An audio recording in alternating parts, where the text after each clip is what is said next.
Chaque voyage commence par un pas qui nous mène vers des destinations inconnues. Une aventure de l'âme, de l'esprit et du corps, un pèlerinage holistique. Commencez votre marche avec Dieu.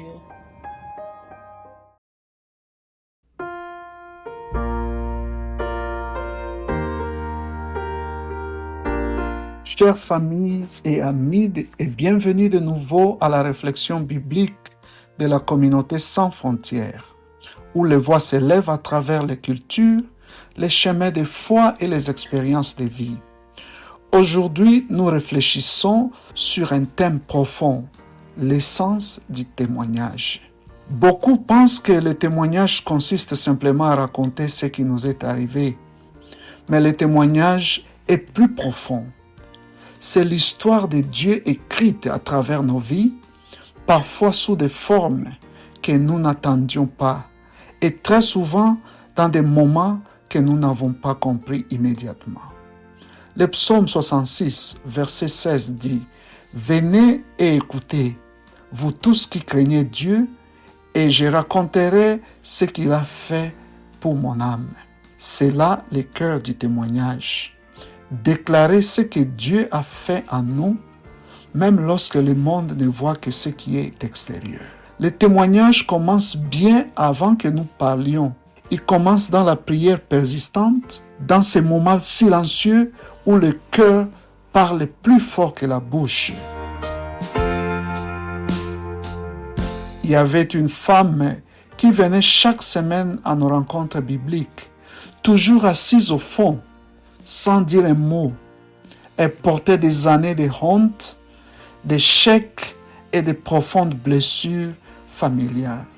Un soir, tandis que les autres partageaient, elle pria silencieusement. « Seigneur, je n'ai pas de mots, mais je t'offre mon silence. » Cette nuit-là, quelque chose a changé.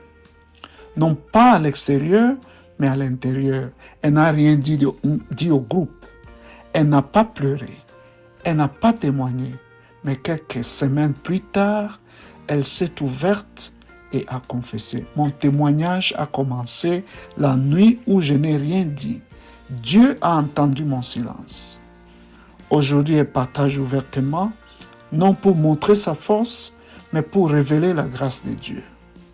Son histoire nous enseigne quelque chose de sacré. Dieu n'a pas besoin de phrases parfaites.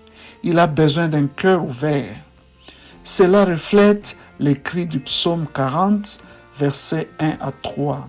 « J'ai attendu patiemment l'Éternel, il s'est incliné vers moi et a entendu mon cri. Il a posé mes pieds sur un rocher. Il a mis dans ma bouche un cantique nouveau.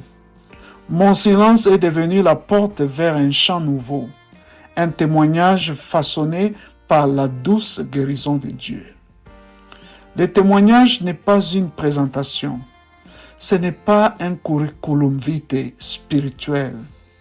Ce n'est pas une histoire que nous embellissons pour impressionner les autres. Le témoignage est une révélation, une manifestation sainte de la manière dont Dieu entre dans notre désordre, guérit nos blessures, transforme notre identité et convertit notre vie en un message vivant. Le témoignage est une vérité dite avec humilité, une lumière qui s'élève dans l'obscurité et une espérance qui prend la place où la peur demeurait autrefois.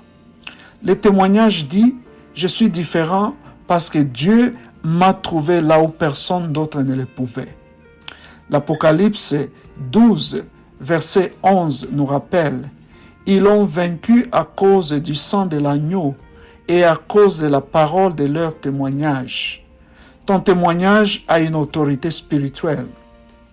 Il t'aide à vaincre. Il aide ta famille à vaincre. Il aide ta communauté à vaincre.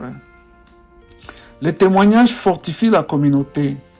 Il encourage les fatigués. Il ouvre des portes de guérison. Et il déclare publiquement ce que Dieu a fait dans les secrets.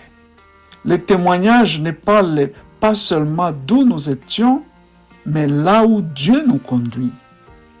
Et lorsque les témoignages s'élèvent ensemble, Une communauté, une famille, une personne devient plus qu'un nom. Elle devient un espace vivant où des histoires, des émotions et des blessures guéries trouvent un foyer pour la transformation et la guérison.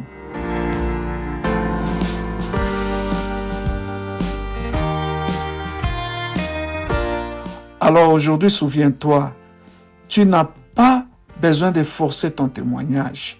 Laisse simplement Dieu parler à travers toi. Ta vie devient un témoignage, non pas parce que tu es parfait, mais parce que Dieu est présent. Merci de nous avoir rejoints aujourd'hui. Que ton témoignage continue de grandir, que ta prière s'approfondisse et que ta vie brille des empreintes de Dieu. À la prochaine, reste encouragé, reste ouvert et reste connecté.